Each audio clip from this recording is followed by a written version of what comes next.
Do you want to learn how to steal customer credit card information from major retailers so you can buy anything you want? Well, we can't help you with that. But among the many IT problems we solve, Barracuda's award-winning firewalls prevent hackers from taking your valuable data to the bank. Reclaim your network like 150,000 other businesses have. To learn more about protecting customer data and your reputation, visit barracuda.com/firewalls.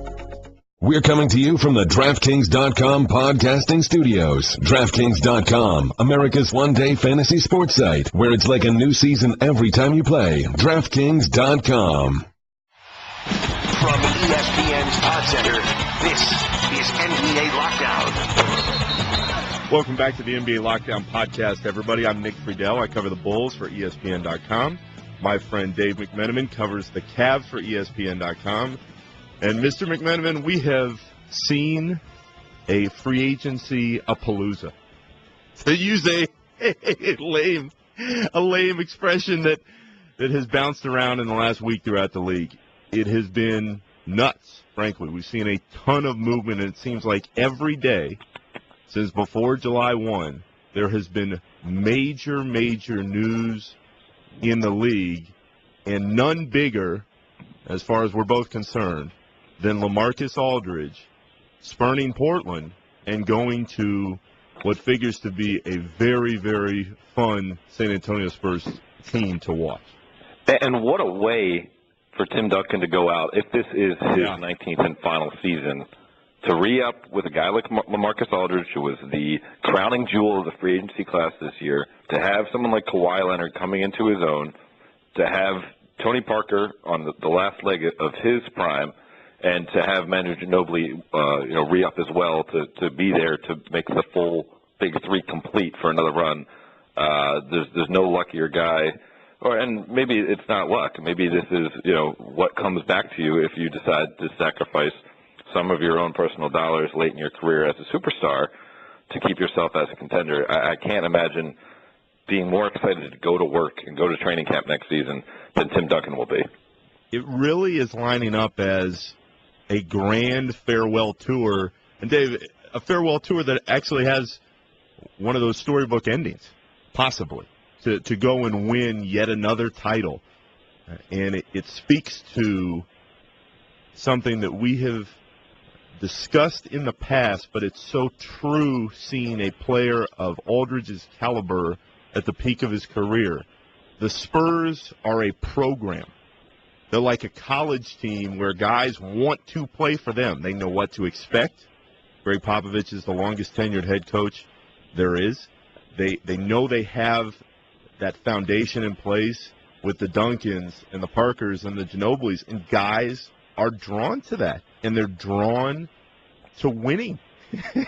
Right. They're drawn to trying to go after another ring. Nothing underscores that more than you've got the Aldridge news, but then, of course, we learned that David West is taking a vet minimum contract for a year to play in San Antonio. So the Spurs have had the best offseason there is, but when you look at what San Antonio has done, and we know they've had the success with Duncan and Popovich, but are you even a little surprised at what they've been able to accomplish in this first week or so of the free agency period?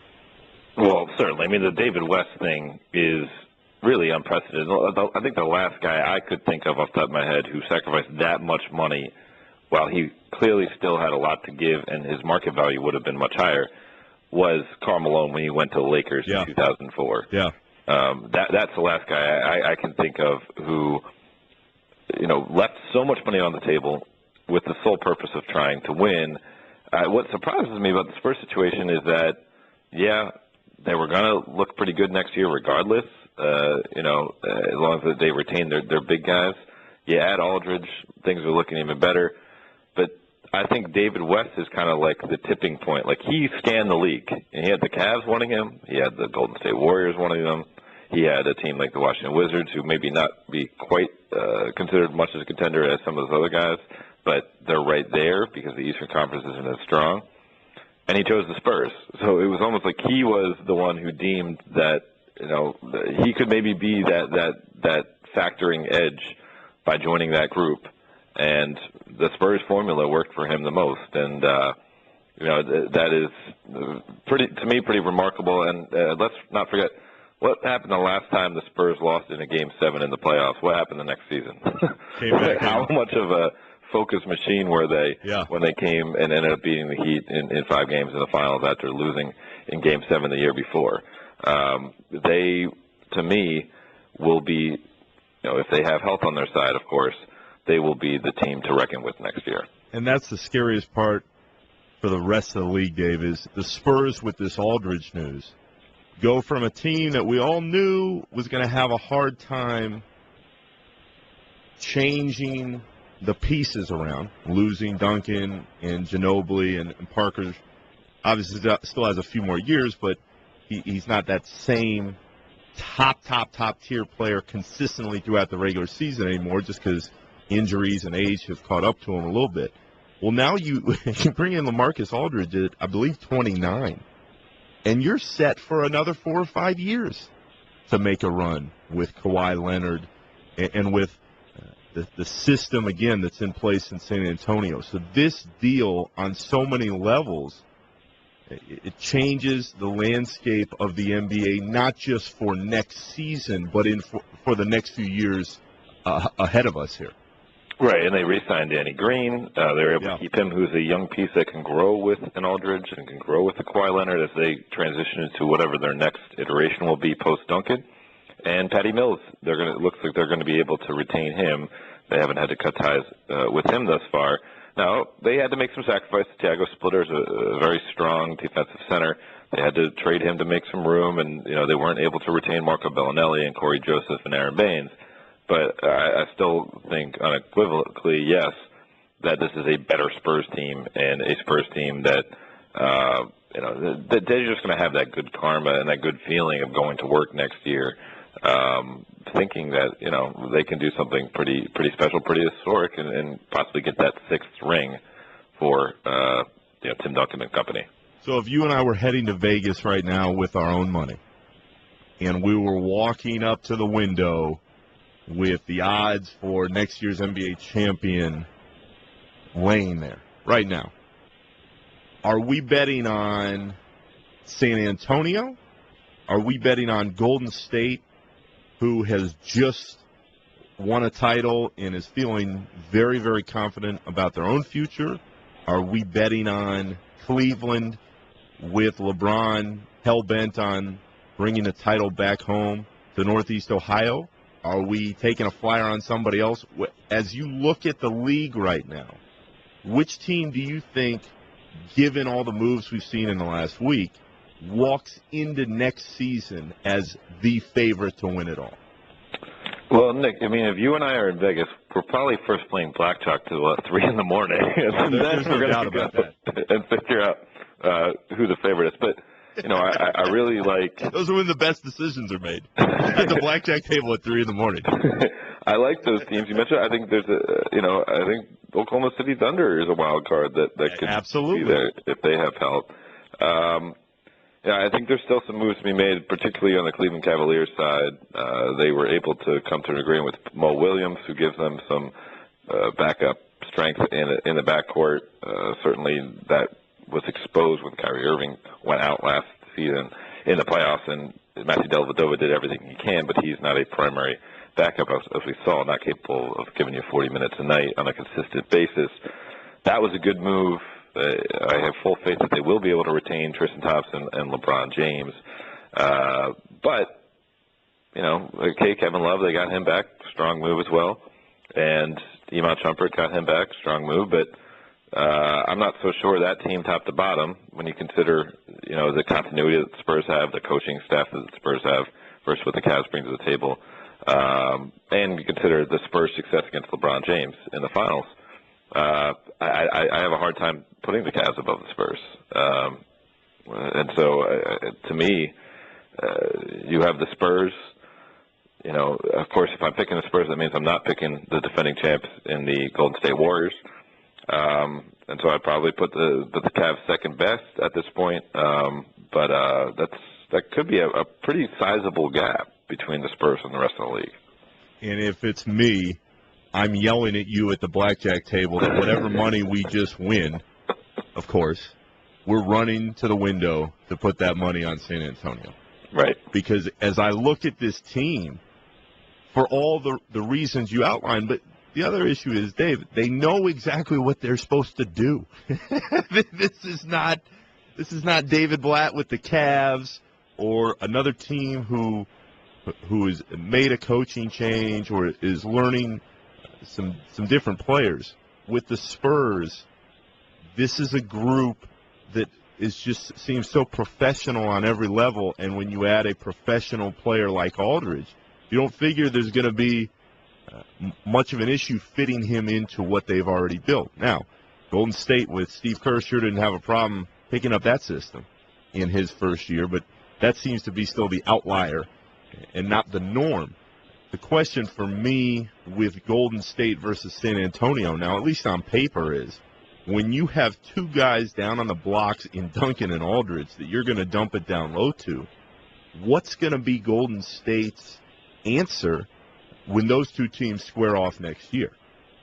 Right, and it's a great question. I mean, Festus Ezeli, to me, in short spurts in the playoffs, looked pretty strong, and I think they're going to have to rely on it in a matchup like that, and just like they would have had they faced Memphis in the playoffs. You have him, and then Draymond Green's a guy who often can guard guys who are bigger than him and give them a hard time, but where do you go beyond that? I mean, it certainly begs the question of, are they just going to play small regardless and have the Spurs try to adjust to them? And that's the reality for any team facing off against Golden State. It's where's the offense going to come from, and how can you slow down Steph Curry, Klay Thompson? But, Dave, if you have Kawhi Leonard and you have what the Spurs have built over time, if I'm San Antonio, there are teams that I may worry about going into next season. And certainly you're always going to worry about a team led by LeBron James. And this, of course, assumes in every scenario health on all levels that nobody can predict over a year. But when you're San Antonio, there's nobody I fear. I feel like San Antonio now has all the pieces it needs to get them to where they want to go again. The issue will be, can that older core of Duncan, Ginobili, Parker, can they stay healthy to a point where you feel confident that going into the playoffs they can be ready to go for the long haul there?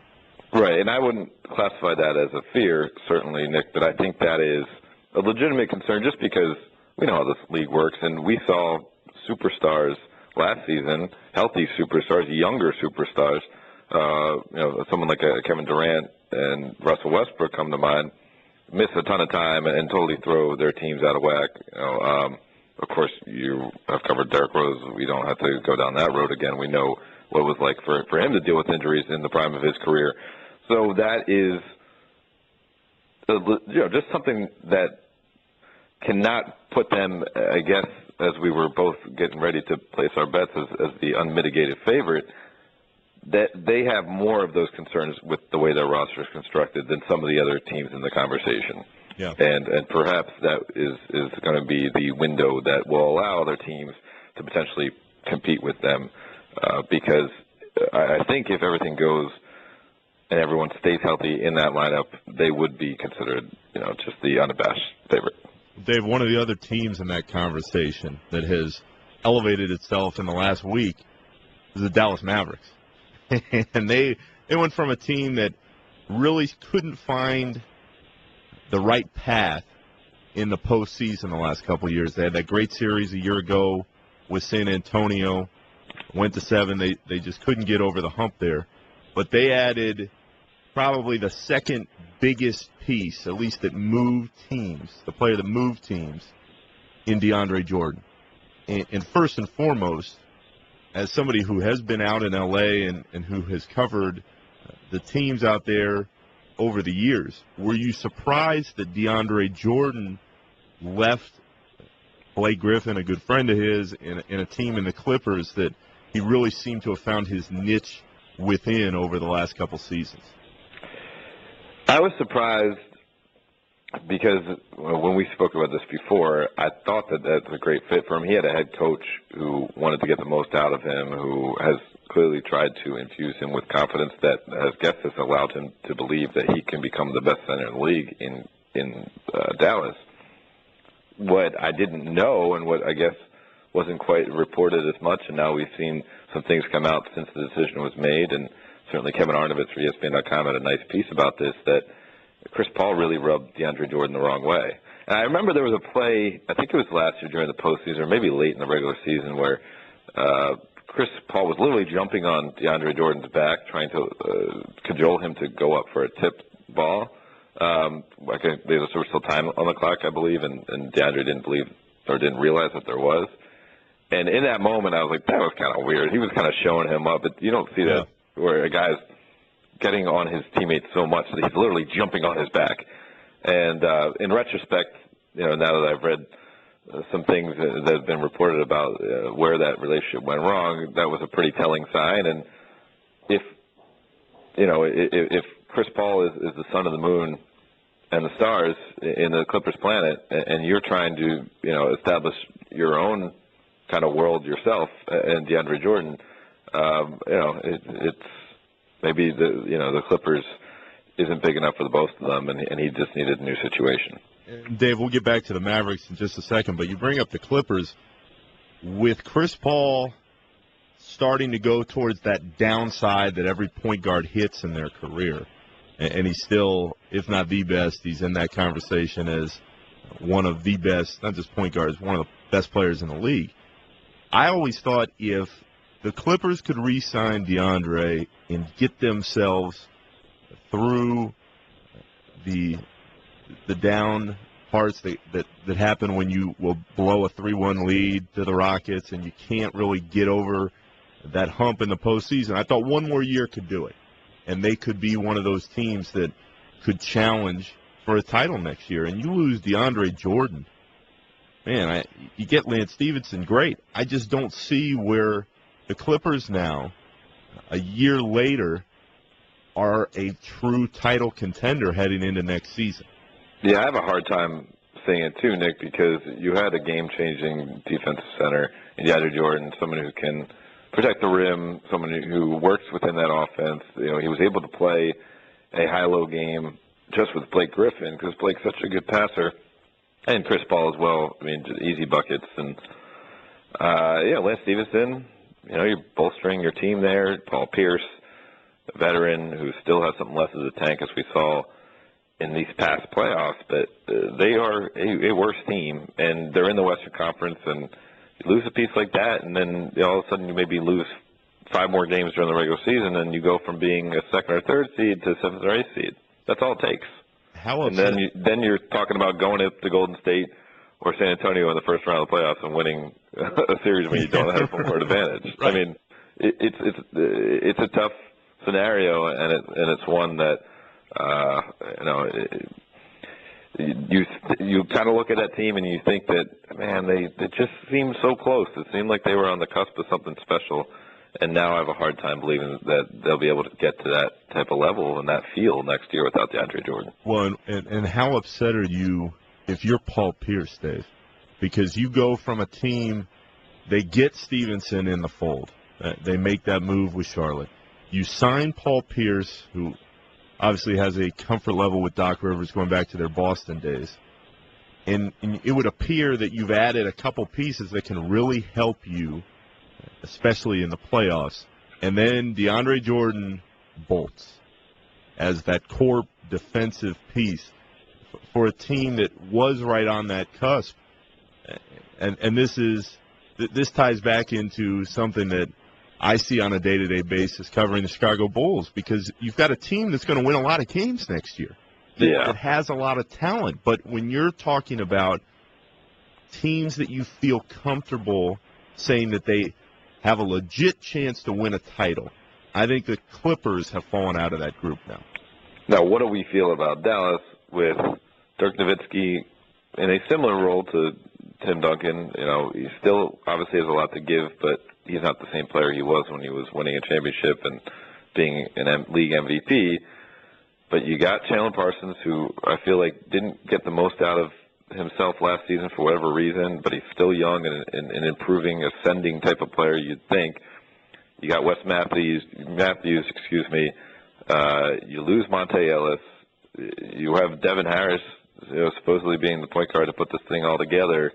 Are they mismatched parts, or are they a collection of talent that can make some noise in the West? With Rick Carlisle as the head coach, Dave, I think he's the type of coach that can get these guys to gel correctly in the system. The fear I would have if you're Dallas is you've got a team now that has two guys you're leaning on in Parsons and Matthews who have dealt with some injuries, some serious ones. And you've got Dirk at the age he's at. I don't know if you can count on this team to be a world beater in the regular season, but this is exactly the type of team that if they can peak well going into the playoffs, that nobody's going to want to see. Right. And with the offense that they can create, do I think they're going to be very good? Absolutely. Are they in the conversation? Yeah, I think so. But I don't think they're one of those top 2 or 3 teams right now that you're looking at and saying, yes, I am very confident that they're going to be there in the finals next year. In fact, they remind me a lot, and it's not similar in how the roster is set up, but it is similar in that I don't remember a lot of people talking about Golden State as a potential NBA champion last summer. Right. The change was you bring Steve Kerr in for Mark Jackson and you try to change the mentality. With the Mavericks, they brought in a couple different players. It's just you wonder how that roster is going to come together over time. I don't think there's any question, though, Dave, that they are very, very much improved, losing Rajon Rondo, losing Monte Ellis, and gaining DeAndre Jordan and Wes Matthews. They're a much better team right now than they were a couple weeks ago.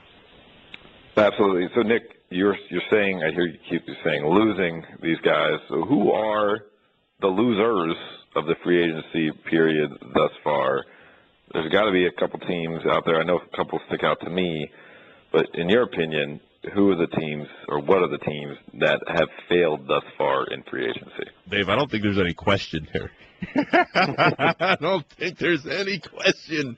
When we're talking about losers of this free agency period right now, it is very clear. You can circle it 10 times. It's the Knicks and the Lakers. Those two teams have always been two of the marquee franchises in the league. You knew that when free agency hit, that players would want to go to those two cities and would want to be part of the tradition in those two cities and of those two teams. And when a guy like Greg Monroe signs in Milwaukee, Milwaukee, and I like Milwaukee. I think Milwaukee is underrated, Dave. There are cool things to do when you're out there. It's a pretty little place over by the water. Milwaukee, if you haven't been to Milwaukee, check it out. And with the ownership in place and the new arena, Jason Kidd clearly seems to know what he's doing and the program he wants to create with the Bucks, getting Jabari Parker, Giannis Antetokounmpo. It all makes sense from a basketball perspective. But if you had told me 10 years ago that any free agent, especially a player to the caliber of Greg Monroe, was going to turn down the Knicks and the Lakers to play in Milwaukee, we would have lost a lot more money than we usually lose in Vegas, Mr. McMenamin. Yeah, and it's something that, in a way, is refreshing that a guy, again, of course, we saw David West choose winning as his top priority. Greg Monroe was able to have his cake and eat it, too. He's going to be getting the max deal from the people who were suiting him because of the landscape of the free agency this summer. And he was coming off an experience in Detroit where it was a mess. The start of his NBA career has been a mess. He's had to deal with several head coaches. He had to deal with redundancy to the roster when they had him and Josh Smith and Drummond trying to play together. Now he gets to go to a situation with the Milwaukee Bucks, and even before they got Greg Monroe, I was a believer because I think Antetokounmpo can become a top 10 player in the league within the next 3 years. You have him, you have Jabari, who's coming off the injury, but certainly in the one half of his rookie year that he did play, he wowed me. And you have Jason Kidd already kind of establishing something good there, as you saw when you were covering them against the Bulls in the playoffs, taking 2 games away from the Bulls in that series and giving them all they could handle. Greg Monroe placed his top priority as winning. If the money was going to be the same, he wanted to be in a situation where he was going to win. And I think he made the right choice in terms of which team out of Milwaukee, LA, or New York is set up to win next year. He chose clearly, in my opinion, the right team out of those 3. And that, my friend, is where the league has changed the most. Because back in the day, it was about the bigger market size, and it was about where you would feel most comfortable. And for a lot of guys, it was where they could get most endorsements and make the most money on the side. Now, with the cap structure that's in place and with the amount of money offered to these guys, and part of this as well is, Dave, let's go back to Oklahoma City. Kevin Durant and Russell Westbrook have become worldwide stars in Oklahoma. Right. Everybody knows if you're a basketball fan, no matter where you are in this world, that Kevin Durant and Russell Westbrook are great players, and they play for the Oklahoma City Thunder. So the old days of got to go to New York or L.A. or Chicago to really build up my brand, those are gone. And it's really come back to bite the Knicks and the Lakers. And Dave, what's shocking to me is when you look at what's happened with those 2 teams in the last couple of weeks, you realize just how far away they are. I mean, right. Those 2 teams, the Knicks and the Lakers, this is not a quick fix.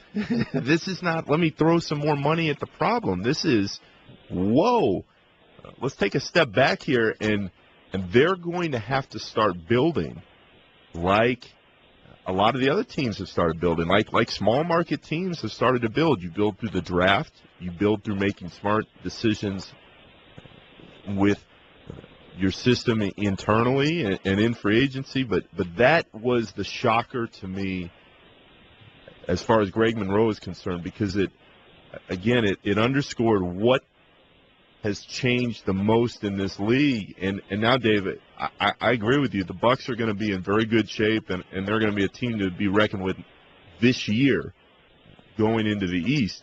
But if you look at the Knicks, and I know you spent a lot of time covering the Lakers and out in Los Angeles, what do you do if you're the Lakers and you're Jim Buss right now heading into next year? Well, I mean, certainly it's hard to spin this as a positive at all for the Lakers, the way the offseason has gone. Of course, D'Angelo Russell in the draft is a good piece, and Julius Randle, by all accounts out here in L.A., that he has been able to expand his game throughout the course of his injury process because he's worked on trying to be a little bit more of a small forward than a power forward. But in terms of free agency, yeah, you got Lou Williams at a nice economical deal coming off the Sixth Man of the Year campaign in Toronto, 3 years, $7 million a year. Under some of the deals have been floating around the league. That's a very amenable contract. You get Brandon Bass on a digestible deal, someone who can add to your team. But I mean, the big splash is Roy Hibbert, who and is that a splash? Throw Roy Hibbert into a pool. There's going to be a splash. Oh man, yeah, that's like the splash when the kid jumps in the pool and everybody looks around and goes, "Whoa, what was he doing? What just happened there?"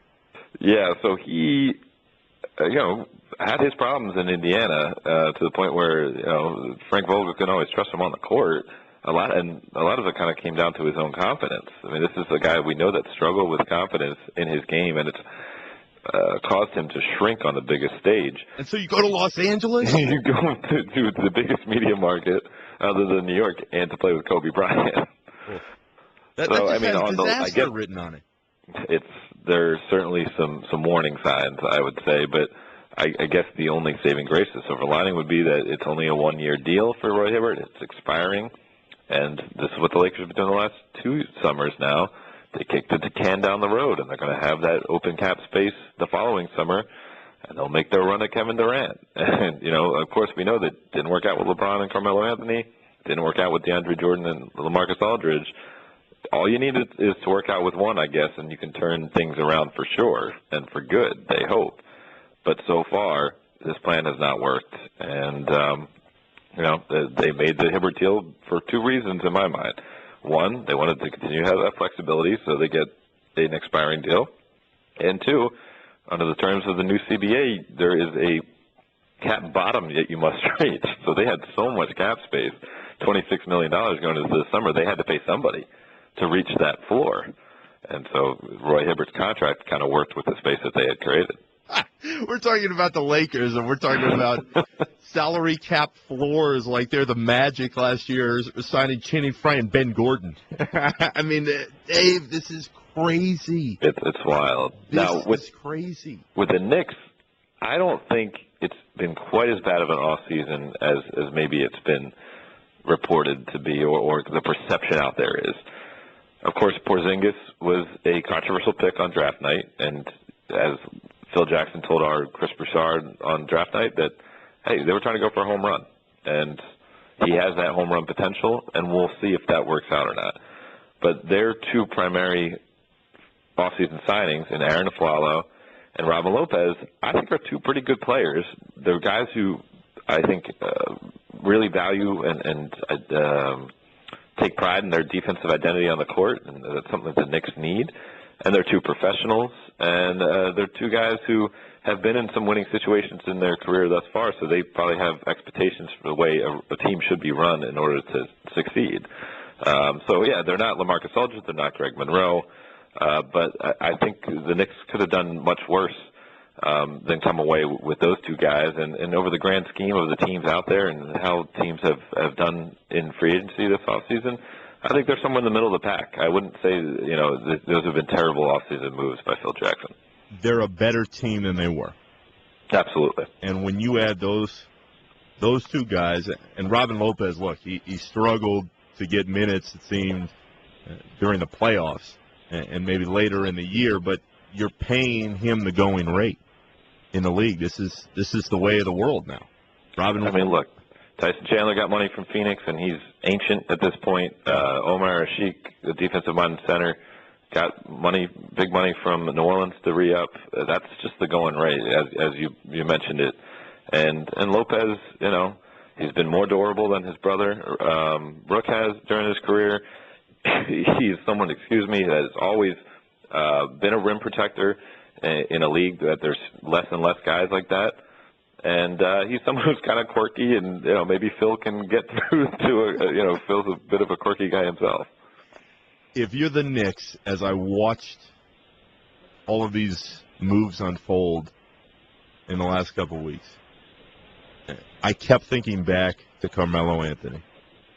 Dave, if you're Carmelo, and he's a guy that we both got to know, or at least keep an eye on for sure during his career, because we're both proud Syracuse alums.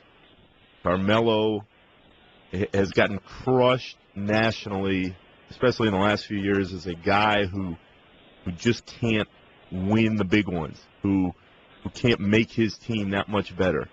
As I watch the Porzingis move on draft night, and then I see him missing out on Greg Monroe and signing Robin Lopez and Aflalo, I can't help but think, going back in time about a year from right now, if you're Carmelo, how badly do you want a do-over and sign in Chicago with Tom Thibodeau, who was then the coach of the Bulls, and a guy Carmelo has a lot of respect for, and try to win a title in Chicago as compared to taking all the money in New York, and now you're stuck with a team that, as you said, it's an apt description. They're better. They're probably in the middle of the pack, though. And does this team that was so terrible last year go from being really bad to maybe going after that 7th or 8th seed in the East? I don't know, but if you're Carmelo, how much do you think about what might have been? Yeah, I see your point, Nick, and there's got to be everybody evaluates their life and the decisions they make, but if he gets hurt, like he did in New York last year, I mean, what's that different if he goes to Chicago and gets hurt? I mean, so I think you can't really do that and just drive yourself nuts if you do. He decided to trust Phil Jackson and make more money at the end of the day, and live. And not that Chicago's not a great city, but and live in a great city that he had come home to in a way. Of course, he was born in Brooklyn, and he had been embraced by the New York crowd. And I mean, we can't kill a guy, right, for trusting Phil Jackson, making more money, and being loyal to the fans, right? Well, I would disagree only with this. If you're Carmelo and you keep saying it last year, it's not about the money, I want to win, I want to do something special in New York.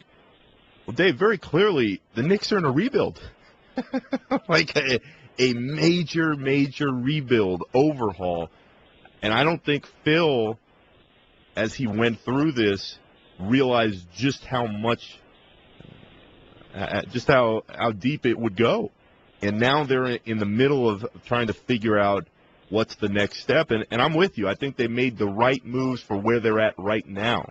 But this team is so far from title contention. And if you're Carmelo, and I know he had to get that surgery, and maybe he was going to get hurt either way, Bulls, Knicks, maybe he was going to have to miss the second part of the season. But to be on a team where he could have been that missing piece, it has struck me a lot watching the Knicks moves, and frankly watching the Bulls moves, because Carmelo would have been that guy, at least in my opinion, offensively, that could have gotten Chicago over the hump. And now he's sitting there on a Knicks team that is clearly in the middle of this huge transition into trying to build itself up into being a contender again. Yeah, it's an uphill climb. And, again, we mentioned Porzingis. Of course, they traded for Jerry Grant on draft night, and I think there's some upside potential there. As we saw with Golden State's success last year, they just had so many guys who would be interchangeable parts and make plays, and I think that's what you're talking about in Jerry and Grant. So you like some of the stuff they've done.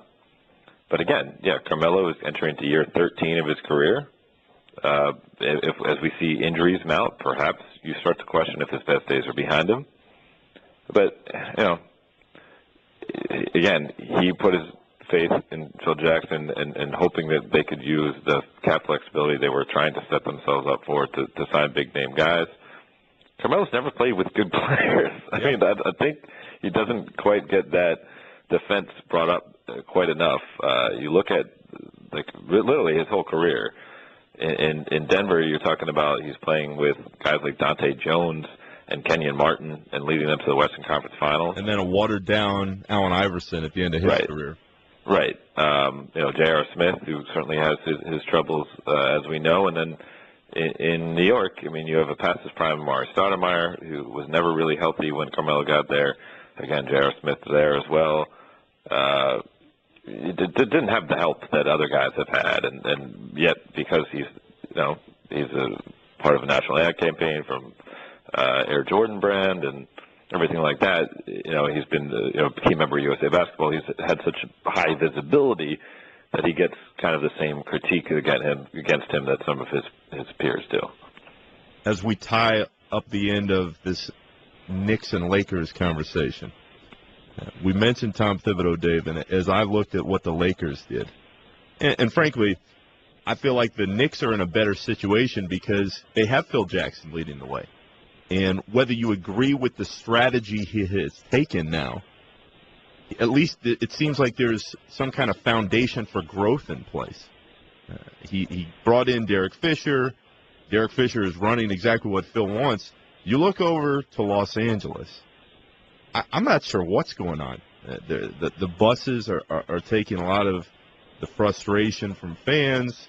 I don't think anybody believes Byron Scott has a program in place that is going to be there for the long-term future. As I watched the Lakers try to struggle with the moves they were trying to make and then at the end weren't making, the guy I kept thinking about, Dave, is Tom Thibodeau. And I'm just convinced that in the end, a year from now, Tibbs may well be the guy in L.A. for those reasons. Because if you need a star coach who you know can maximize the potential of a roster and get a program in place in a major market that I know would appeal to Tom, I think he ends up being the guy with the Lakers if and when they decide to make a coaching change in the next year.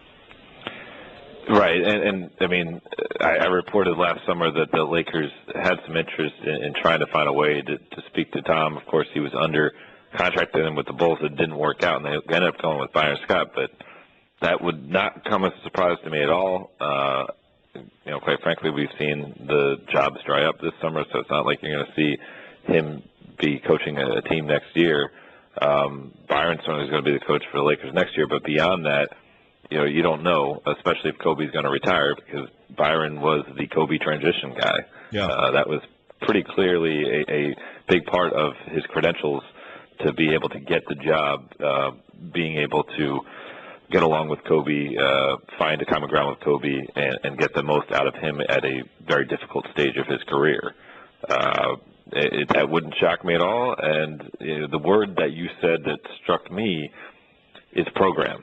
And that's what the Lakers desperately have been trying to reproduce ever since Phil Jackson retired. And they've flailed, and it's been pretty messy and pretty ugly thus far. But Tom Thibodeau, I think, proved in his time in Chicago, even though it wasn't perfect and he didn't get a championship, he proved that he can build a program. And that's something that the Lakers really need. There is no doubt about that. And Dave, you mentioned messiness and ugliness. There was certainly some of that in Chicago. And that has tried to be fixed now with the hire of Fred Hoiberg. There's been a lot of that in the last couple of years, as you mentioned, in Los Angeles. But there is nothing that is dirtier and has had more twists and turns in the NBA in the last few weeks than the absolute mess that seems to be going on in Sacramento. And when you look at what the Kings have tried to do and talked about doing, were they really going to move Boogie Cousins? How big of an albatross has Vivek, the owner of the Kings, been to this franchise? Has he hurt them more than he's helped them since he saved them a couple years ago and kept them in Sacramento? All these storylines coming out of Sacramento, and what do they do in the last few days? They add Rondo. Did you just run away from Ranadive? Yeah, you said Vivek, and then pause for a second. I was waiting for you to bring it. I was going to try to spit it out, and then I just figured, that may not be the best move for me right now because I'm not very confident on that pronunciation. So I need to work on that. Sorry to Vivek out there. So good. Ranadive? Ranadive. Ranadive. Okay. Ranadive. So I'm going to get that down. But the point here is, Dave, if you're Sacramento and you're going into a year where everybody out there really thinks that they can make a push towards a playoff spot, do you like this Rondo signing, and do you think on a one-year deal that he has a lot to prove and can help them? No, I mean, I don't like the signing. I think the way things went so south in Dallas, and to the point of publicly bickering with your coach throughout the course of a game, I just have a hard time for someone who's supposed to be all about winning, who has a championship pedigree from his time in Boston, who is no longer a young player in this league. He's a straight-up veteran.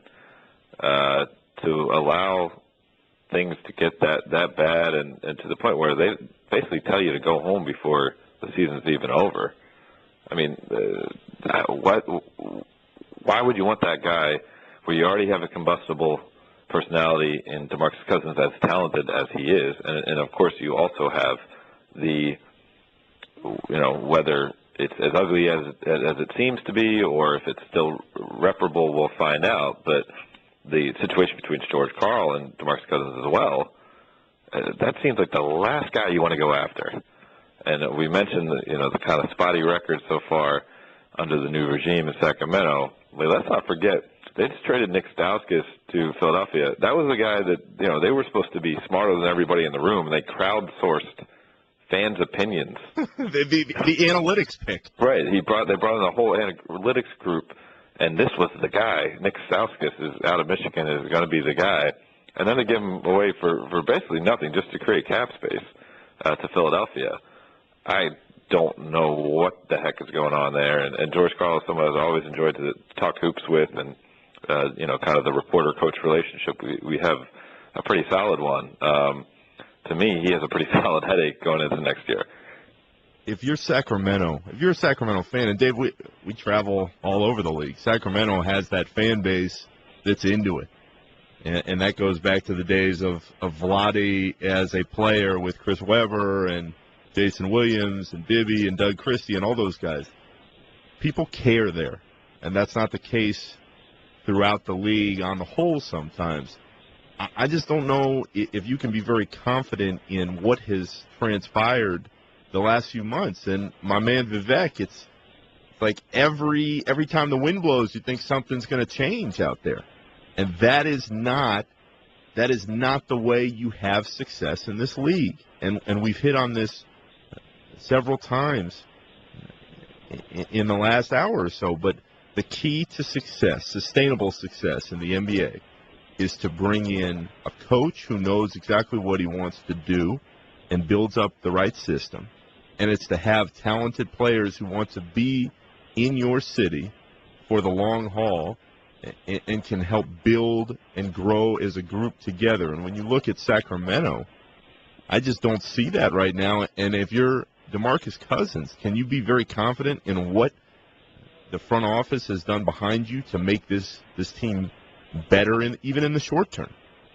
It's a hard pill to swallow, and especially you consider, they strike it big. They get Isaiah Thomas with the 60th pick a couple of years back, and they can't retain him. And we're trading up Stauskas, and they tried to revamp the career of Derek Williams. They get rid of him, a former number 2 pick, and they have now Rudy Gay, who's kind of bounced around the league at this point, and certainly a ton of talent, but can he apply it in this situation or make these guys think that they're better than they really are?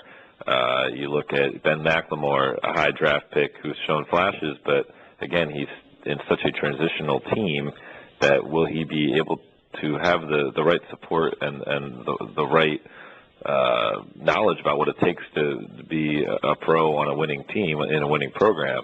Or will he have his skills kind of go to waste, and maybe he won't flourish until he's in a better situation late in his career? I think of two guys like Andre Iguodala and Corey Brewer, who both kind of had that similar path to start their career and now are flourishing because they're in better programs. There's not a lot of things that you can lean on if you're Sacramento right now to say, oh, yeah, that's going to work, and that's where we're going to go to.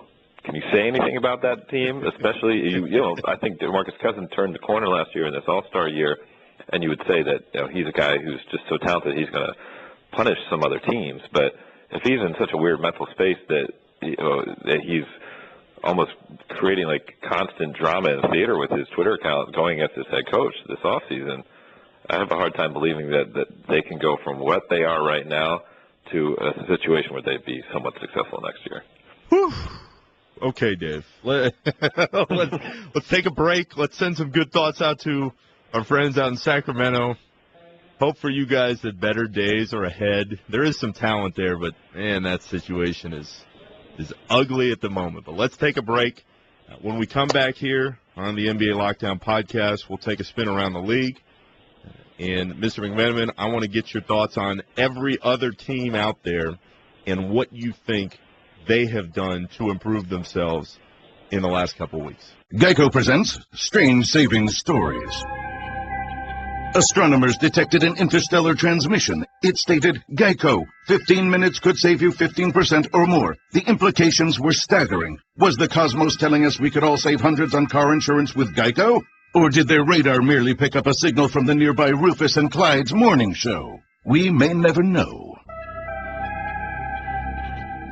Geico. 15 minutes could save you 15% or more on car insurance. Welcome back to the NBA Lockdown Podcast, everybody. I'm Nick Friedell alongside my buddy Dave McMenamin. Dave, let's spin through the league here because a lot of teams have tried to better themselves, and you look at the amount of money that has been agreed to, at least before this moratorium ends in a couple days. It's like, I believe the last figure I saw was like $1.6 billion. So there has been a lot of different things happening in this league and a lot of different players changing addresses. When you look up and down, though, let's go down the list here. Let's go alphabetical. The Atlanta Hawks. What's the first thing that comes to your mind? Ugly uniforms. The Kevin Arnovitz. Yeah, he doesn't like those much either, I don't think. Especially if they do the mismatch where they're going, I think they have a red top, black bottom combo, and then that neon green. I don't know what the heck's going on there. So, yeah, that's the first thing. But honestly, basketball-wise, they lose DeMarre Carroll. Now, I don't think I'd want to be paying DeMarre Carroll $15 million a year either. But he was a key cog to their team last year. They were able to retain Paul Millsap, which is very key. I still like Mike Budenholzer and the system he has in place. But they lose Paroantic, and they have Kyle Korver coming off a pretty major injury. So, I don't expect a magical 60-win season out of them next year at all. I think they should and could be, or could and should be, I should say, a playoff team in the East. But they certainly, I don't think, have improved this offseason. Yeah, they keep Millsap, and there was a push there from the Magic to try to sign him. But Dave, I'm with you. Atlanta had their shot. They got hurt. Korver went down. Horford got tossed in that game. You lose Carroll. I know that the system is very solid, but again, it comes down to, do you believe that they're in that conversation as a championship contender? I don't believe so right now. No, I don't. And listen, again, we mentioned the injuries, but the Cavs dealt with some injuries too. And they embarrassed them in the Eastern Conference Finals. To me, there's a huge gap between a contender like the Cavs and a pretender like the Atlanta Hawks. Speaking of pretenders, Mr. McMenamin, the Boston Celtics. Yeah, I mean, they had all this cap space, and they didn't really do anything with it. They were able to retain their young talent, but we know that they were shopping Marcus Smart out there on draft night. That was reported. While we were recording this podcast, they were able to pull off a deal to get David Lee from the Golden State Warriors, give up Gerald Wallace, who wasn't playing, and David Lee, as we saw in the NBA Finals, he still has some to give. I think he'll get some minutes and give Boston something on the court there, but I think they're still, despite they made the playoffs last year, and you saw something out of what Brad Stevens doing there in terms of building a program, they're not a team that I think they're still either a piece away or a move away or some growth away from being a team that's actually going to scare anybody. They've got a bunch of picks. Danny Ainge has made a lot of trades in the future. I like Stevens as well. The Celtics seem to be facing the same issue that a lot of teams in the league are facing, Dave, in that they have space, but who's coming there? Who's going to sign in Boston and be that guy? I know there was hope that Kevin Love would end up there. That didn't happen. If you're Boston, this is a star-driven league, who are you building around right now in that group? I mean, I'm not so sure. You got to like Zeller. You got to like Kelly Olynyk, for what they bring to the table. You got to like, as I mentioned, Marcus Smart. But who is their go-to player on that team? Who is the player that'll be who they can rely on night in, night out? I think that was the problems we saw in the playoffs. They have Evan Turner, former number 2 pick, who has some talent, but not a number 1 type of personality or game necessarily. And I think a collection of talent like that can get you so far, but you got to have some alphas, and I'm not sure they have the alpha on that roster. Dave, when you look at the Nets with Darren Williams, what do you see with this team and the direction the direction they have for the future?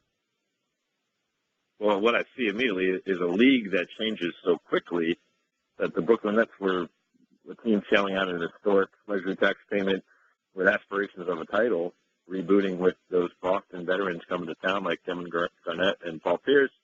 And now the remnants of that team are left over, and they're a roster that nobody thinks has a chance to compete for a championship. And as we've seen in this league, either you're going for it all or you're going for the bottom.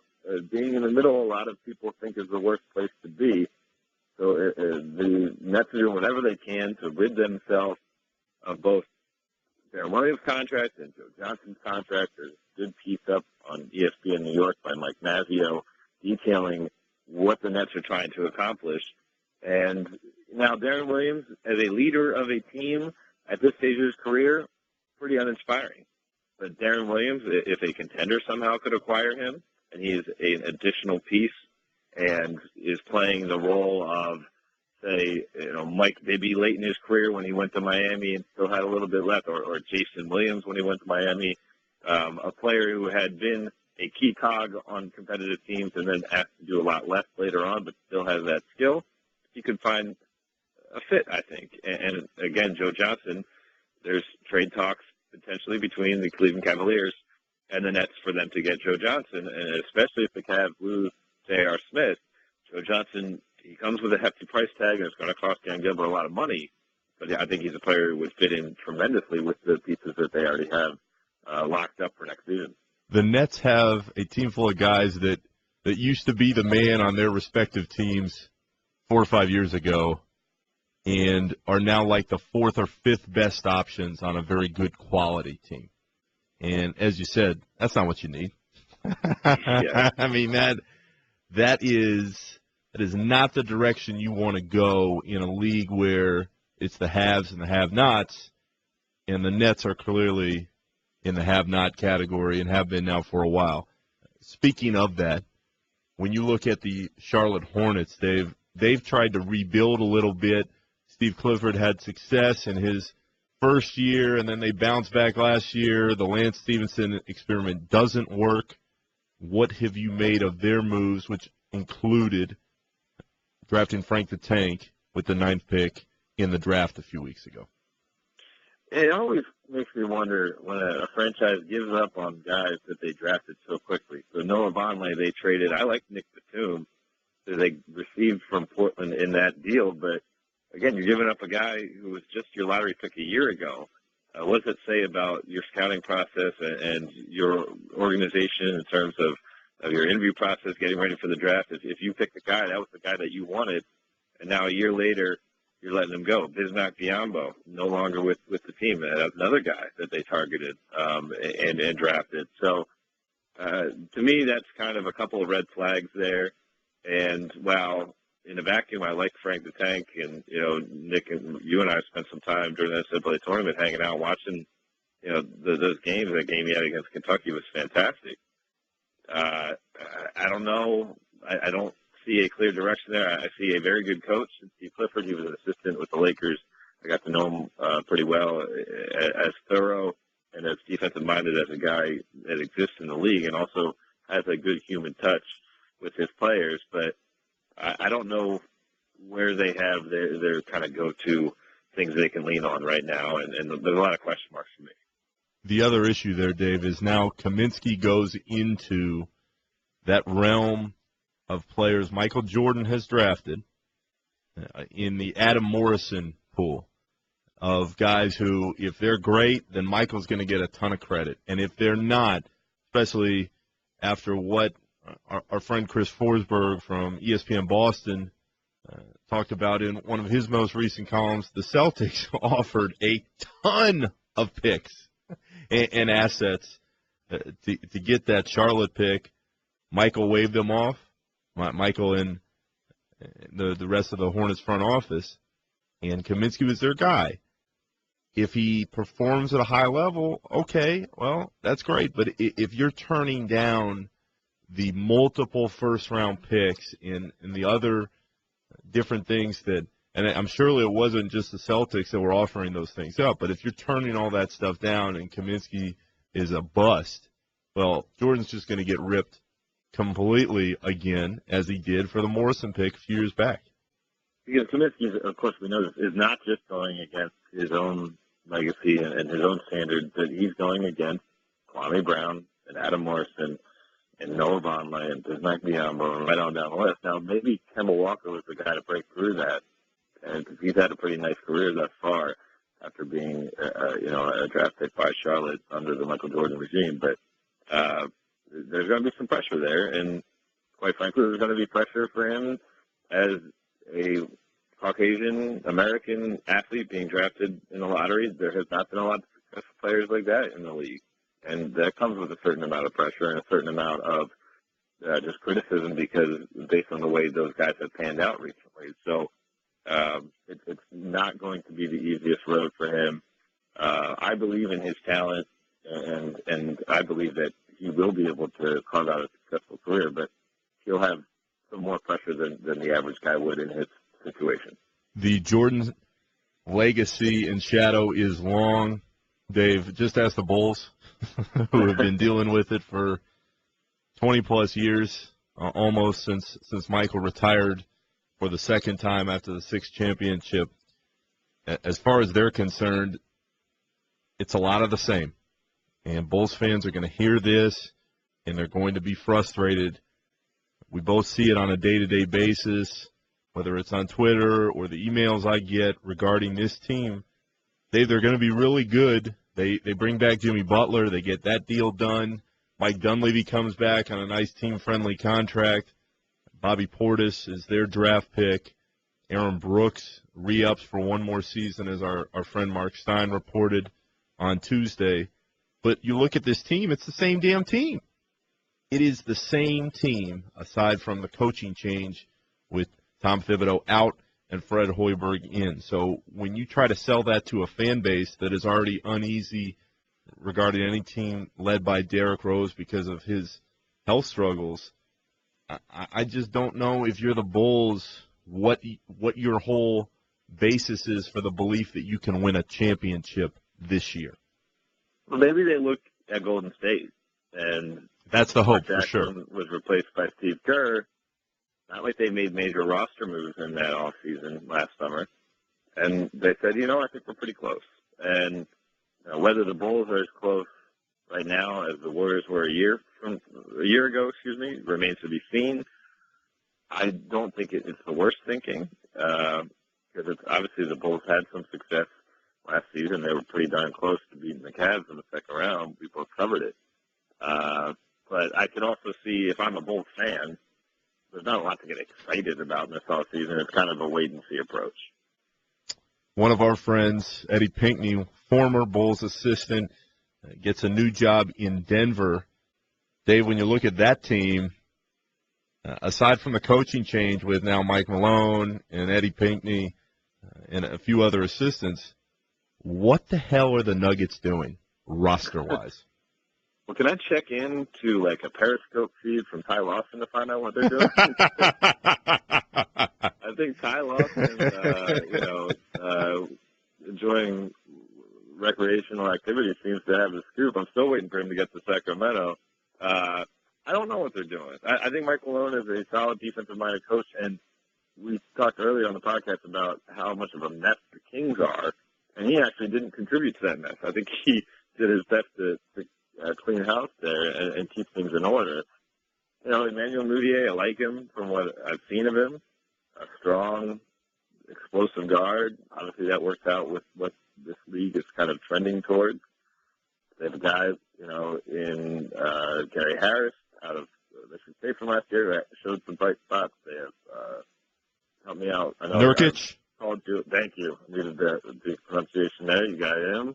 Randy Foye, nice player. They have some stuff there, but they're in the West, and I don't really see them being competitive next year. So Mudiay is the guy in Denver. Dave, the guy in Detroit is Stanley Johnson, and we watched him in the NCAA tournament, and he showed flashes, and you saw that athleticism. And I know that I've seen in the last few days there's pictures of Stanley trying to D-up LeBron at his camp. when you look at the Pistons, I like some of the young pieces they have in place. They get the Reggie Jackson deal done. And I'm a believer in Stan Van Gundy's system over time. But this kind of falls into the Denver issue for me, in that there are some pieces, but when you look at them coming into next year, what can you be most excited about that would lead you to believe that suddenly this team can make a little bit of a push in the Eastern Conference?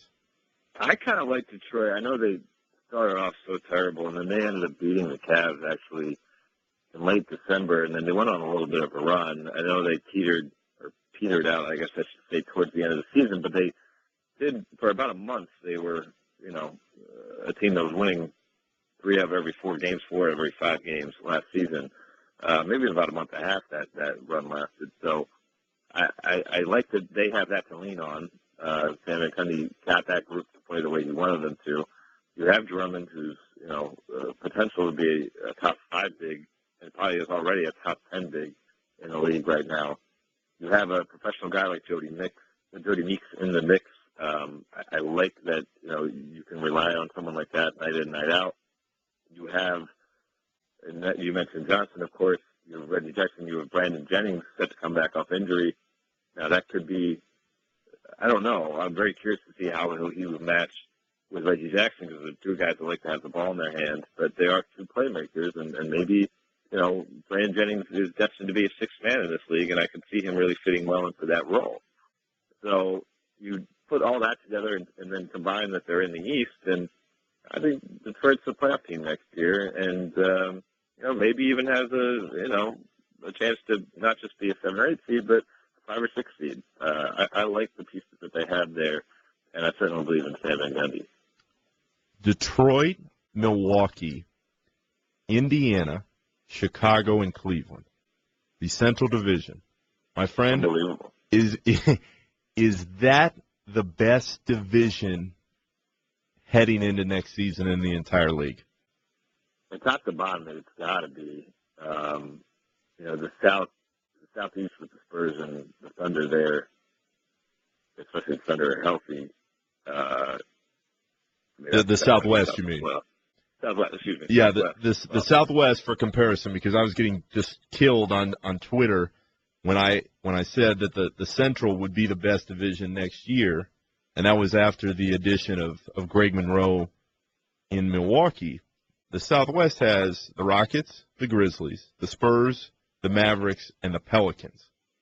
And most of those teams have made some improvements as well. It's just that Detroit seems to be kind of the squeaky wheel there at the end of the Central.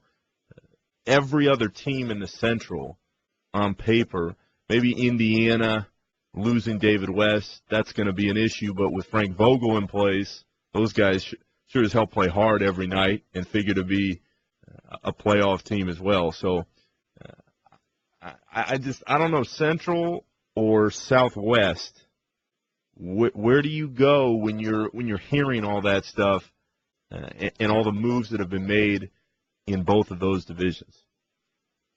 Well, the interesting thing is that the Central most likely will end up looking better because those guys will get to play the Atlantic, and those guys will get to play, the rest of the Eastern Conference. The Southeast. A lot of strong teams, the Southeast, and they're going to, boost up their record. So they'll probably have a better chance of having maybe better records overall than the Southwest, as we're talking about. But top to bottom in the Southwest, that's an unbelievable conference too. The funny thing is that this is going to be one of those conversations. Maybe someone goes back excavating through podcasts from 2015. Oh, and it'll happen too. Now, and they're like, why are they talking about divisions? We play divisions basketball. We know that very well be Adam Silver's next move as a commissioner to kind of just get the 16 best teams in the playoffs versus be so, committed to the history that the divisions bring. And, but for now, certainly for next year, those are the 2 divisions that I think are going to be just brutal for each other. They are going to, of course, you play the guys in the division more often than he plays the guys who aren't. Yeah, and with the Southwest, Dave, you look at how those teams fared. Houston was 56-26 a year ago, and as we know, they lost in the Western Conference Finals to the Warriors. When you see the moves that they have made in the last week, do you believe that this team is better off challenging the Golden States of the San Antonios of the world than they would have been when the season ended a couple months ago? Well, you look at this. They were the third seed in the West last year with Dwight Howard missing a bunch of time. And if Dwight can stay healthy, and of course we know James Harden had an MVP type of season last year, and that's a big reason, but he might not have quite as special of a year next year as he did this past year. But I don't expect him to fall off at all. So you have still him in his prime. You have Dwight Howard presumably staying healthy, or hopefully for Houston fans, they'd like to think so. They're able to re-up Corey Brewer. They made him a priority. He was fantastic in the playoffs. They still have Trevor Reeves in that mix. Patrick Beverly, becoming back healthy, you hope. It's still a very good core, and I think they have a coach that has their ear in Kevin McHale. So they are one of the teams I expect to be another top 4 team in the Western Conference, and they'll have a shot. James Harden almost stole both the first 2 games against the Golden State Warriors in the Western Conference Final. They'll have a shot next year to do something special. The Rockets strike me as the type of team that is better served with one more year of seasoning. The talent seems to be there, although I don't know what Dwight is going to be able to give night to night during the regular season. And as you hit on, can you count on him being healthy down the stretch? Well, we'll see, but you can ask that question of a lot of teams in the league. I just don't look at Houston as a team that ultimately has enough firepower to get them to where they want to go. Well, Josh Smith's still a free agent. He was a gamble last year, but he paid off. Daryl Morey has proven over the years that he's not afraid to shake up what he has going throughout the course of the regular season. He thinks he can make the team better. I don't think they're that far off. I don't think they're set up as well as some of their Western Conference counterparts, but I don't think they're that far off. Another team that doesn't feel like they are at least that far from really pushing in the Eastern Conference is the Indiana Pacers. And, Dave, when you see their breakdown, we touched on the loss of David West, and it's a huge loss for a guy who, by all accounts, was one of the biggest leaders in that room and had the respect of pretty much all involved, or at least seemed to when you'd watch him on the floor. So you lose David West, you add a full year from a healthy Paul George, and that should be huge. You lose Hibbert. Is this a team under Vogel that you believe can still make some noise, or are they in that middle part of, well, we're not too good, but we're not too bad, and are they stuck in basketball hell for a little while? I think they have a chance to get back to a level that they were enjoying for a couple of years. And I don't want to diminish the loss of David West or even Roy Hibbert, who helped build that program to where they are right now. But I like the idea of George Hill and Monte Ellis sharing the ball in the backcourt and pushing the pace. If Paul George comes back healthy, they're going to obviously need him. But, he was a top 5 MVP type candidate guy. If he gets back to close to the same level, that is a huge difference. C.J. Miles had a pretty nice year for them last year. They still, even though they lost Hibbert, they have some, young guys in the Hymney, one of them who can, protect the rim a little bit if they do play an up and down style. I like what they've gone in the East, so they're not going to be buried by, a playoff race where there's 11 viable teams to make it. So I think they'll be a very competitive team next year, a tough out. I mean, despite all the adversity they went through last year, they gave the Cavs a ton of trouble, and the Cavs were desperately hoping to avoid them in the playoffs, which they did. I think Indiana will be, certainly a playoff team in the East, but maybe even, be vying for the upper echelon of the East, the top 4 seed. Speaking of playoff teams that every other team around the league wants to avoid in a series, that brings us to the Memphis Grizzlies.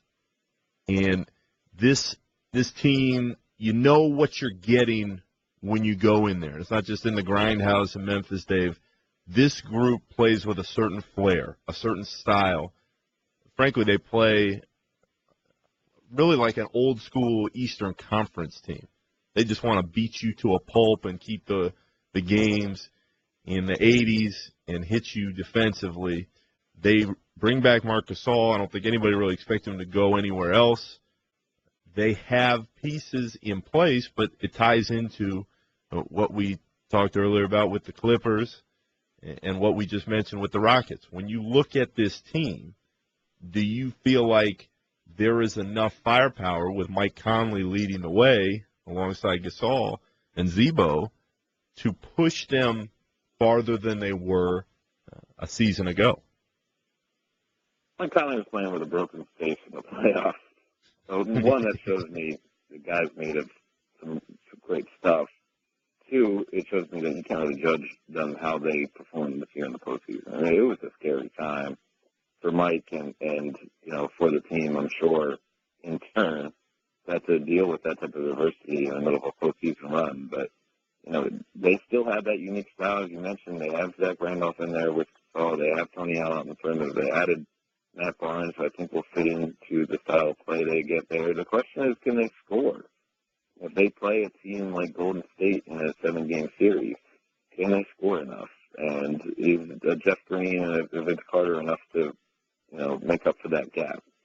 And I don't know. I think they're a team that's stuck to their identity, and if they are able to pull it off, kudos to everybody, down in Memphis, because they didn't kind of chase what the rest of the league was doing. They stuck to their guns and believe that they have a formula for success. But again, and they're going to have the nightly question mark of, do we want to adjust to them, or do we want to hope that we can execute our stuff well enough that they'll adjust to us? That is a question that has been asked a lot, and especially in the last few years in Miami. and that team knows that they have talent. Dave, we don't know what's going to happen with Chris Bosh. The hope is that he's all right after his health issues. Dwayne Wade gets a new deal for 1 year at around $20 million, but he doesn't get the long-term extension that he was seeking. Dragic gets his new deal. Winslow is the pick in the draft, and there were a ton of teams that were interested in him. He seems like he's going to fit really well into what Spoelstra and Pat Riley have built down there. But this team, with what they have, I still don't view them as a contender in the East. A very good team, yes, but a team that can win a title, no. Chris Bosh is a really good player, though. I think maybe out of sight, out of mind a little bit, because even myself, as I've been thinking about the Eastern Conference, Miami doesn't come to mind right away, but look at how good of a season Whiteside had last year without playing alongside Chris Bosh. Now, you could say maybe he just got numbers because someone had to fill the Bosh void, or you could say maybe, man, this guy grabbing weak side rebounds while people are trying to box up Chris Bosh, he's going to be even stronger. And this guy, maybe he just finally figured it out, and he's, 23, 24 years old, and watch out as he progresses. And they still have your boy Luol Deng there, another skilled veteran, and they have a system with Eric Spoelstra in place and a trust factor between him and Dwayne Wade, obviously at the top. Goran Dragic is still getting better as a player at this stage of his career. So they're a team that, again, they have enough to maybe start off the season on a tear, start off the season as one of the stronger teams in the Eastern Conference. Then all of a sudden, Mickey Harrison's like, oh, this might be my chance to add another championship to what we've done down here. And Miami's the type of place you can convince a guy, out there that, tell my agent, I think I want to trade. Ring chasers. That's the type of place that they can pick up a veteran. Certainly, if they see if there's some sign of success early on. So I think they'll be there. But again, there is question marks. I don't know how full I am on Whiteside. I don't know how much longer Dwayne Wade can play the type of basketball he's been playing, because obviously his game has adjusted over the years, but his game is predicated on being a tremendous explosive athlete, and that goes away from you as a starting two guard. We know that there's a clear cliff that guys have reached in their career before Dwayne Wade, and were unable to sustain that level of play. And again, we don't know if Chris Bosh will be completely back to the player he was, or will this heart issue always be something in the back of his mind. So question marks there for sure, but I like the pieces they have. The issue for me in Miami is Wade. They have talented pieces. They have guys that are going to score, and you'd like to think that they're going to play pretty solid defense night after night. Dave, if you're trying to win now, I just don't see how you can count on Dwayne Wade and his body to hold up, not just over the regular season, but in the playoffs, assuming that Miami would be able to make a little bit of a push. And that would be my fear for the Heat, not just this year, but I don't see any other team giving Dwayne Wade anything close to what he wants. So I don't see him leaving Miami. I don't think so either. And, I think we kind of saw it was a little bit of a joke, the names of the teams that are out there. Cleveland's going to offer him the mini mid-level, and Dwayne's going to sacrifice 16 out. David West doesn't have a ring yet. Dwayne has 3. So I don't think you think. Yeah, just ask him. And you look around, the Lakers. Why would he do? They play alongside Kobe Bryant, be a redundant member of the lineup, and also spurn the legacy built in Miami. So I think this deal worked out in terms of Dwayne Wade got about a $4 million raise. And, of course, we know that he left close to $12 million on the table when they were able to put the big three together, in terms of not going for his full max extension at that point. He recouped some of that money, and my assumption would be that this offseason Miami will figure out something that will work to keep him there moving forward. That's one of the things that he has going for him that some of his contemporaries don't. Being a member of that heralded 2003 draft class, he stayed on the same team the whole way. And I don't see that there's a clear-cut destination that'd be better for him in terms of both money and winning and keeping that kind of feather in his cap as, Mr. Miami Heat. He can't do that if he leaves. Dave, we've got a handful of teams left we haven't touched on. One of the most intriguing teams to me as far as what they've done in the draft and their potential going into next year is Minnesota. And we all know they take Towns. They have Flip Saunders still running the show, and Andrew Wiggins seemed to be the player that a lot of people thought he could be, especially towards the end of last year. When you see Minnesota, do you believe that they have enough to maybe sneak in at the end of the Western Conference playoff roster, maybe at that 8th spot this year?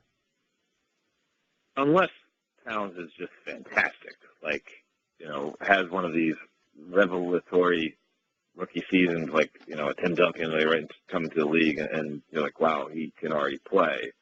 I don't see that being a possibility. I love Andrew Wiggins, and I like some of the other pieces they have on that roster, but I think the West is too good, and I also think that the more likely scenario for Towns is it takes him a little bit of time to live his ups and downs, not his flashes of brilliance. He'll have his rookie moments. And also, we also know big men tend to take a little bit longer to develop in the NBA.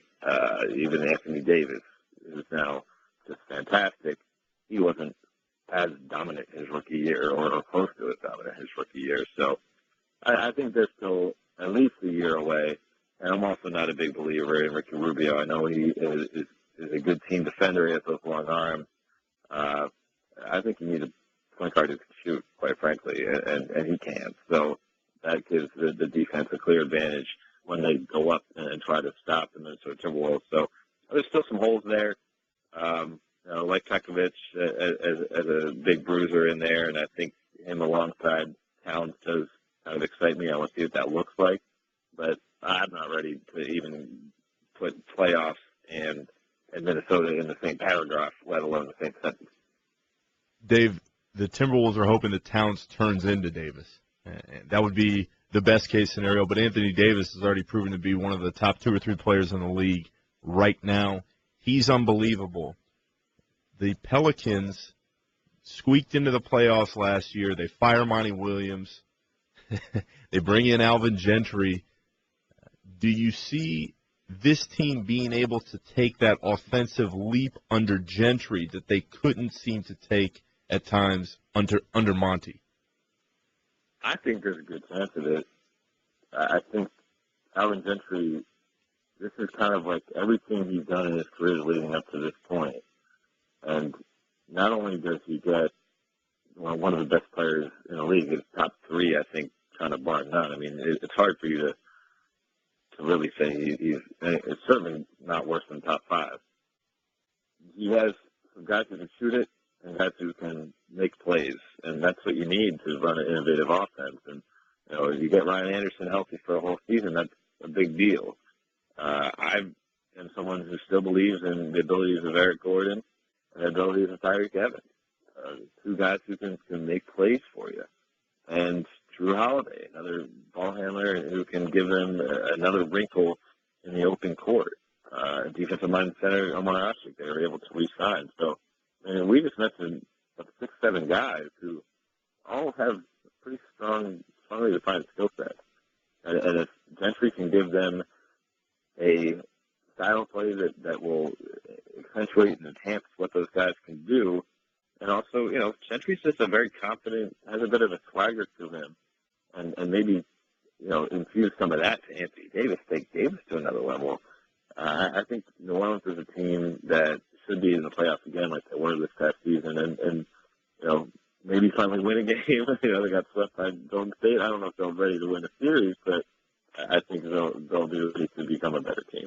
The question for me, when you look at that New Orleans squad, is, over time, are they going to be able to bring somebody, that second big star, in to play with Anthony Davis? And my lasting memory of 12:01 Eastern, 12:02 of July 1, Dave, is seeing that picture of Anthony Davis with Gentry and his agent locking up that new deal. That's all well and good. But as we push forward to another Western Conference team here, and it's like looking through a mirror, the Pelicans are right at the beginning of what they hope is a long and successful run under Gentry and now behind Anthony Davis. The Oklahoma City Thunder have had those 2 stars in place for a while, and now they make the coaching move of bringing in Billy Donovan after the huge success he had at the University of Florida. But Dave, the Thunder are really in this make-or-break year. And with Durant hopefully coming back to full strength after his foot issues, we know that Durant and Westbrook have the talent. Do they have the pieces around them to help them get to a title? And people will tell you that Durant and Westbrook have never played with this talent of a big man as Cantor offensively. And they have Serge Ibaka, who's really grown on the offensive end himself. I think they look, and of course they got to get him locked up under a contract, but they look at Cantor as kind of being a game changer there. Of course, you're going to rely on those 2 top guys at the top, but you want to diversify your game, and if they have Cantor as a true low-post presence, I mean, that makes things mighty interesting there. The rest of the roster, they have guys who can help you, Roberson, Waiters at times, but I think, it's all going to come down to those top players and how they mix. Billy Donovan once took an NBA coaching job, Mr. McMenamin, and then resigned 2 days later because his wife did not want to leave Gainesville. As a family, they made a decision not to stay with the Orlando Magic, and that is the next team on our countdown. The Magic make the move of firing Jacques Vaughn. They go with Scott Skiles, a popular player from days gone by in Orlando. What have you made of what they've done so far in the offseason? Well, if we could just rely on summer league vines, the world would be a better place, right? Evidence of future success. Mario Hezonja was the steal of the draft and is going to be Rookie of the Year. I mean, I think back-to-back summer league games for the kid. He has a game-winning three-pointer, and the next game has a dunk out of the dunk contest type dunk in game. Goes down the lane and hammers it down. I liked him at the time of the draft from just watching Jay Billis break it down on YouTube, but I like him even more based on that. And I like Elfrid Payton. I like Vucevic. I don't like Oladipo quite as much, but I think he has a good motor and he kind of gives you something there. And now maybe those veteran pieces, if they are competitive from the start, then a big Gordon can make a difference. Then Channing Frye can make a difference. And, of course, let's not forget locking up Tobias Harris. Also major news for this team because even though he was a restricted free agent, there was the question if a team like the Lakers would throw Max Deal his way. Or the Celtics. Or the Celtics as well. So I think there's enough there to talk yourself into the Magic. I think again, though, these are kind of young pieces that haven't played competitive basketball together yet. And that has to be proven because, there's been plenty of teams where you like the collection of talent on paper, but it just doesn't work on the court together. They have a lot of pieces, but when you look at their team, under Skiles, I think they're going to be better, Dave. But when you look at the team, the question is, can this guy get them to play night after night in a way that you know what you're getting from the Magic? Do they have enough offense? Is the defensive intensity going to be there? It's like all these pieces that are great on their own, but can they ever mesh to a point where that team can finally try to clinch a playoff spot for the first time in a while? Yeah, and if any coach is going to do it, Scott Skiles certainly has his flaws as a head coach based on his track record where he kind of burns groups out, but his success has come early on in the process, where he's been able to turn around teams a little bit and impart his kind of hard-nosed style of play on the way they approach the game. He did it in Phoenix, he did it in Milwaukee, he did it in Chicago. I think that should be an encouraging thing for an Orlando Magic fan because he's going to come with a clear direction that he wants this team to go in. And whether that's sustainable, I don't know, but I think in terms of the 2015-2016 season, it should be a good thing to watch. It should be good for this team's development. Dave, clear directions are what every team wants and needs. The Philadelphia 76ers have had a very clear direction in the last few years, and that is to lose. It's trust the process, Nick. Trust the process. Yeah, right. And if I'm a Sixers fan, I don't want to trust anything anymore because I'm so sick of wasting my money watching a team that does play hard under Brett Brown. There's no doubt about that. They play hard. They just don't have a lot of talent. They go and draft. I think he drafts Jahlil Okafor, and I think he is going to be a very good player. But what do you make of what has happened in Philadelphia and what they have done to improve themselves?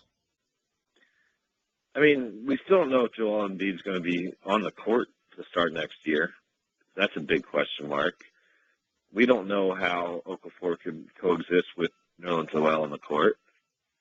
Certainly, if all three of them are healthy at the same time, we don't know how front court with those three guys could look.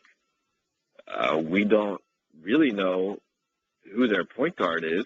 I mean, they don't have a point guard under a guaranteed contract as we speak and record this podcast. There was some pretty big question marks to me. Now, I like the deal with Sacramento that we talked about earlier. They take a flyer on Nick Stauskas. They got some future draft picks in the process. They get a guy like Derek Williams, who, he's not maybe the caliber of a number 2 pick traditionally, but he can play a little bit. And they got Jason Thompson, who's a Philly native or Philly area native from New Jersey. Hometown kid. You like to see that type of reunion story. But beyond that, I mean, they just have a lot of guys who've got to learn how to play. And maybe that's talent, or maybe, what you saw out of Brett Brown getting these guys to play hard, that's about where they max out. I don't know if there's too many guys on the roster currently that you say, oh, yeah, they're going to help this team turn around to become a contender, because you just don't know yet. And so while you like a guy like a Jeremy Grant, and you like some of the other young talent, some of the pieces what they showed late last year, I don't know if there's anything that leads me to believe that they're going to be anything but a cellar dweller once again.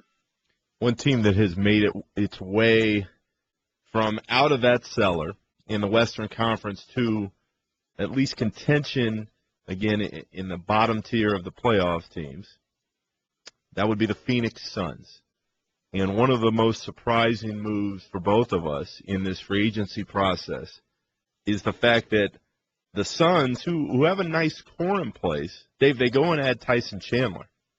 And the question I have at this point is, how much can you rely on Tyson Chandler given all the mileage that he has already stored up in his career in the long term for a Phoenix team that needed a veteran presence, but I don't know if this move gets them to that next step that we've been touching on throughout here. Yeah, and you got to respect Tyson Chandler's game, but again, he's getting up there, and I just don't know if this was the move this team needed. And I still have major curiosity to see how Isaiah Thomas and Brandon Knight are going to fit together for a full season. Well, Thomas is in Boston, excuse me. I still have a question mark how Brandon Knight, though, will take over this team going for a full season, I should say. And beyond that, you broke up the Morris brothers. Are they going to be effective if there's only one of them there? There's just things there, Nick. I don't know how you see it, but I really liked the year one under Jeff Hornacek, and then year two seemed to go a little haywire for me, and this seems to be a little bit of an extension of that. Yeah, I'm not sold on the Chandler move. You need guys, and look, Tyson Chandler, by all accounts, is one of those great locker room guys. He puts in the time. He's respected by his teammates. That's all well and good, but we're talking about the Western Conference. And I'm not looking at this team going, yes, they have significantly improved from where they were at. I feel like they're one of these teams that is just kind of stuck in place. And while they made some good progress, they may be going in the wrong direction. And on that note, another team that the Suns remind me of as we're talking through this is the Portland Trailblazers.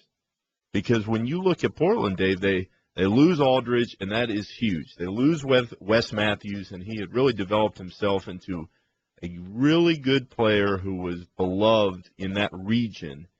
When you see the Blazers now with Damian Lillard as the absolute face of that franchise, where do you see them going in the short term? To the tank. I mean, I have a hard time believing, of course they lost Batum, they got Henderson in there in that deal, but the type of players they went out and got, Ed Davis, nice complimentary player, but not the type of guy you can fill in for Marcus Aldridge with. Yeah. You're still in the Western Conference. Your superstar in Damian Lillard, fantastic offensive player, but hasn't shown enough of consistency on the defensive end to make you believe that that's going to be something that he can, as a leader, try to make them better as a defensive team. I feel like that they were a team that seemed to be building, and all of a sudden the wind's out of their sails, and what's going to happen now? McCollum showed a little bit of a flash in the playoffs, but I don't know. I think they're still, to me, a team that's clearly on the decline, and you had all that excitement 2 years ago of them beating the Houston Rockets in the first round. I think that's all been, dried up at this point. Dave, let's close out the Western Conference with the Utah Jazz. Utah has historically struggled to draw free agents, although I know we both like the progress they made under Quinn Snyder in his first year. Does Utah have the talent this year to believe it can be a playoff team? To me, again, it was such a young group. You're going to have to hope that there's a rapid ascension in these guys' development to make up for what could be perceived as a lack of talent. So that means Derek Favors going to the next level. That means even Hayward going to the next level, even though he seems to has kind of come to start to reach his potential in the league, or a Trey Burke, or right on down the line. I don't know if you think that they've helped themselves out that much in the offseason. I think they've made moves that made sense, but I don't know if they've done anything to make you really shake your head and say, okay, well, watch out for Quinn Snyder and company. Right, and this is the exact type of team, to your point. You just need more from what you already have in place. The Rudy Goberts. What kind of player will Exum be in his second year? The talent, especially the young talent, has been there for Utah, and they're another one of those teams that each night you knew they were going to play pretty hard.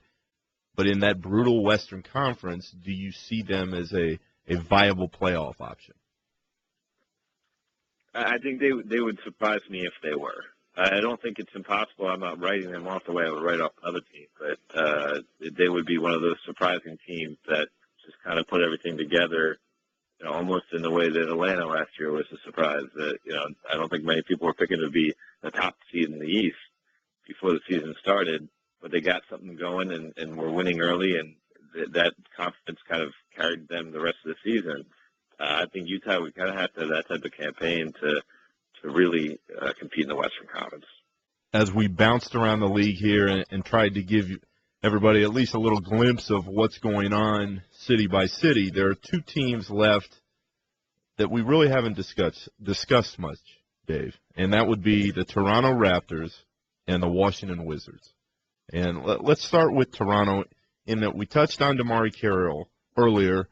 $15 million a year seems insane, but in order to get players to play up in Canada, the reality for the league is, and especially for Masai Ujiri, is you've got to overpay. And while I'm sure they overpaid, DeMarre Carroll is a solid player and gives them that 3-and-D guy that they've been lacking for and hoping to find for the last couple seasons. Yeah, I mean, listen, they lose Gravis Vasquez in a trade with Milwaukee, a player I like a lot.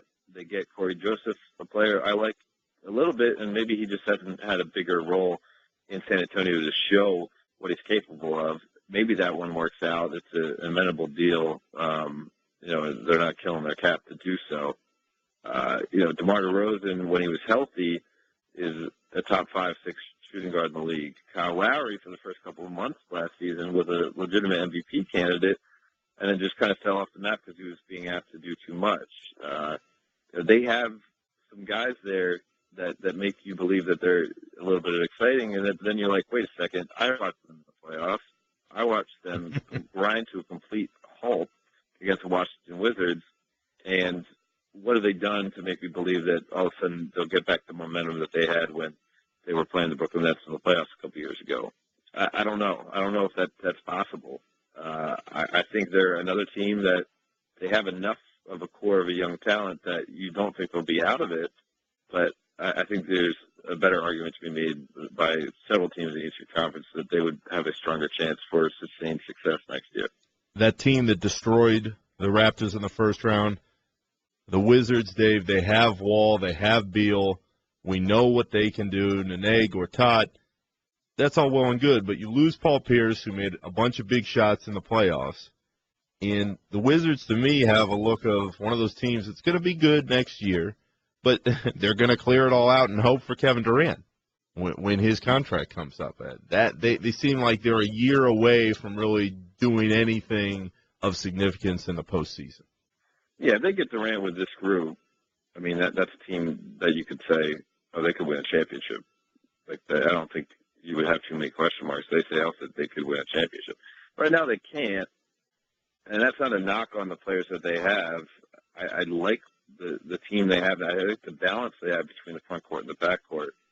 I just think, I don't know if they got necessarily better this offseason, and when you're a team that's trying to build and grow and contend and compete with a team like, say, Cleveland that pretty much established itself over the second half of last year to be the class of the Eastern Conference, well, you should kind of be as desperate, and urgent, or have urgency in your thought process to try to catch them, because as we've seen, look at Portland 2 years ago, they thought maybe they're opening a championship window, and now they're in rebuild mode. So when you're in the range, to me, you got to go all in, and they, of course, tried to get David West. It didn't work out. They, were in conversations with some of the other, free agents that bounce around the league. They end up with a guy like Allen Anderson out of Brooklyn, who he can help you. He's a nice player, but he's not a difference maker. And I think if they were able to secure a difference maker, it'd be a different story. Now, if their franchise plan is just to keep the books open for next summer and go after Durant, then, what are you going to do? I mean, that's the decision the franchise would make. Sometimes that works out when teams, keep cap space open on purpose. But more often than not, it seems to be like a waiting game that doesn't pay off. So, Dave, as we close down this podcast, you and I have always discussed there's that small group in the league that believes when it goes into a season that it can legitimately win a title. As we've broken down the different moves in free agency here, I don't think that list is very long right now, because I haven't seen that many teams, maybe one or two, that have taken themselves from out of that conversation and pushed them into it. So as you look down the league here, let's start in the East. You cover the Cavs. I think everybody expects the Cavs to be in the finals next year.